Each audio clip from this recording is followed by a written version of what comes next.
بسم اللہ الرحمن الرحیم۔ اس وقت میں آپ کے سامنے حاضر ہوا ہوں ایک ضروری مسئلے کو لے کر کے۔ دیکھیے، اس وقت ہمارے مساجد اسلامیہ میں چاہے وہ مسئلہ عجم کا ہو یا عرب کا ہو، ہر جگہ کرسیوں کا رواج چل پڑا ہے اور لوگ کرسی پہ بیٹھ کر کے نماز پڑھ رہے ہیں۔ عبادات کا معاملہ ہے اور کسی بھی عبادت کو صحیح ہونے کے لیے ضروری ہے کہ آقا علیہ الصلوۃ والسلام کے جو فرامین ہیں، صحابہ کرام کا جو عمل ہے اور اس کے بعد فقہا کی جو تفصیلات ہے، اس کو سامنے رکھتے ہوئے ان عبادات کو انجام دیا جائے۔ اگر قوانین اور شرائط کی رعایت کیے بغیر عبادت اگر کی جائے گی تو نہ تو اس عبادت کو صحیح مانا جائے گا اور نہ ہی اس کا ثواب ملے گا۔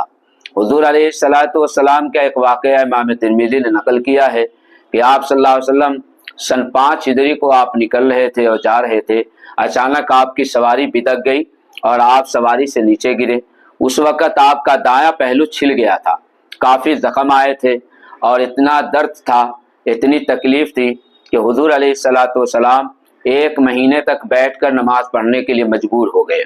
اس کے علاوہ حضرت عمران ابن حسین رضی اللہ تعالیٰ عنہ کا بھی واقعہ روایتوں میں موجود ہے کہ ان کو بواسیر کی بیماری تھی، تو انہوں نے نماز کے بارے میں آپ صلی اللہ علیہ وسلم سے دریافت کیا تو آپ صلی اللہ علیہ وسلم نے فرمایا تھا کہ اگر کھڑے ہو کر نماز پڑھنے میں تمہیں تکلیف ہو رہی ہے تو بیٹھ کر نماز پڑھو، اور اگر بیٹھ کر کے بھی تکلیف ہو تو لیٹ جایا کرو۔ دراصل روایتوں کو سامنے رکھا جائے اور فقہا کے بیانات، جس میں علامہ شامی ہے،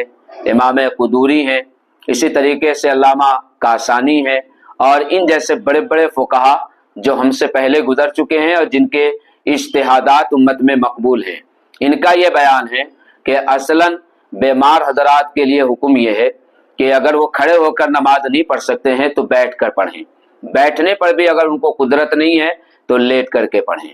اب چونکہ ضرورت ایجاد کی ماں ہے، بہت ساری جگہوں پہ سہولت کی خاطر لوگ کرسیوں کا سہارا لیتے ہیں، تو نہ تو کرسیوں پہ بیٹھ کر نماز پڑھنا مطلقاً ناجائز ہے اور نہ ہی مطلقاً جائز ہے۔ اس سلسلے میں کچھ شرطیں ہیں، کچھ مسائل ہیں، اس کو ذہن نشی کریں۔ پہلی بات، اگر کوئی آدمی بیٹھ کر کے سجدہ کر سکتا ہے تو اس کے لیے کرسی پر بیٹھ کر نماز پڑھنا جائز نہیں ہے۔ بیٹھنے کے بارے میں فقہا نے یہ تشریح کی ہے، چاہے وہ جس طریقے سے بیٹھے، آپ تشہد کی طرح، قاعدے کی طرح بیٹھیں یا 4 دانوں بیٹھیں یا پیر پھیلا کر کے بیٹھیں، اگر آپ اچھی طریقے سے بیٹھ کر سجدہ کر پاتے ہیں تو ایسی صورت میں آپ کے لیے کرسی پر بیٹھنا اور بیٹھ کر کے نماز پڑھنا جائز نہیں ہے۔ دوسری شکل یہ ہے کہ آپ بیٹھ کر کے نماز نہیں پڑھ سکتے ہیں، سجدہ بھی آپ کے لیے بہت دشوار ہے، نہیں کر سکتے ہیں، تو ایسی صورت میں 2 شکلیں ہیں۔ ایک شکل یہ ہے کہ کیا آپ کھڑے ہو سکتے ہیں یا نہیں ہو سکتے ہیں۔ اگر آپ کھڑے ہو سکتے ہیں، بیٹھنا آپ کے لیے دشوار ہے، تو کرسی کو صف میں رکھیں اور کھڑے ہو جائیں جب تک قیام ضروری ہے، اور جتنی دیر تک آپ قرات کر سکتے ہیں کریں۔ اس کے بعد آپ اگر رکوع بھی کر لیتے ہیں سہولت کے ساتھ تو رکوع بھی کریں۔ اس کے بعد سجدے کے لیے آپ کرسی پہ بیٹھ جائیں اور بیٹھ کر کے سر کے اشارے کے ساتھ آپ سجدہ کریں۔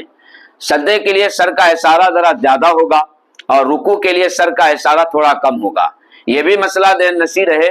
کہ ہاتھ کے ذریعے جو اشارہ کرنے کا رواج چل پڑا ہے، ہاتھ کے ذریعے اشارہ صحیح نہیں ہے، کیونکہ ہاتھ کا اشارہ ثابت ہی نہیں ہے۔ رکوع اور سجدہ دونوں اگر آپ اشارہ سے کرنا چاہتے ہیں تو رکوع میں تھوڑا کم جھکیں گے اور سجدے میں آپ کچھ زیادہ جھکیں گے، تو یہ ذہن نشی رہے۔ اگر آپ قیام کرنے پر بھی قادر نہیں ہیں، آپ مکمل طور سے بیٹھ کر سجدہ بھی نہیں کر سکتے، تو آپ کرسی پر بیٹھ جائیں۔ بیٹھنے کی صورت میں یہ مسئلہ بھی ذہن نشی رہے کہ ایسی کرسی ہو کہ آپ کے دونوں پیر زمین سے ٹیکا دے رہے ہوں۔ اگر دونوں پیر زمین سے اٹھ جائیں گے اور ایک رکن کے بقدر آپ کے دونوں پیر زمین سے اٹھے رہیں گے تو نماز آپ کی نہیں ہوگی، نماز آپ کی ختم ہو جائے گی۔ لہذا ان باتوں کا ضرور خیال رکھیں۔ جو حضرات معذور نہیں ہیں یا ادنا سی تکلیف کی بنیاد پر وہ کرسیوں کا سہارا لیتے ہیں، تو یاد رکھیے آپ کی نماز نہیں ہوتی اور آپ کی ساری محنتیں بیکار ہو جائیں گی۔ چاہے اس نماز کا تعلق آپ جماعت کے ساتھ رکھیں یا انفراداً تنہائی میں رکھیں۔ گھر کی عورتوں کا بھی یہی مسئلہ ہے، مردوں کا بھی یہی مسئلہ ہے کہ جہاں تک ہو سکے کرسی پر بیٹھ کر نماز پڑھنے سے پہلے اپنا عذر کسی عالم کو بتلائے، کسی مفتی کو بتلائے، ان سے مسئلہ پوچھے بغیر کرسی کا سہارا لینا اور کرسی پر بیٹھ کر کے نماز پڑھنا ہو سکتا ہے آپ کی عبادت کو خراب کر دے۔